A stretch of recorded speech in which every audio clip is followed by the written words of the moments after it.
Hello, it's Tasha with WTI. I am in love with this base from NYX Professional Makeup. It is wonderful. I use it on my face. I use it on my eyelids. I don't need a lot of setting spray or any extra concealer. A lot of times when I use this base, it really makes my makeup go on really smooth. It also does a really great job of keeping my makeup in place without it smudging throughout the day.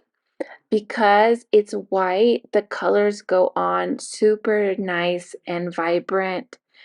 It has been a really easy, quick fix for my choice of a primer to go on my eyelid or on my face to cover up imperfections.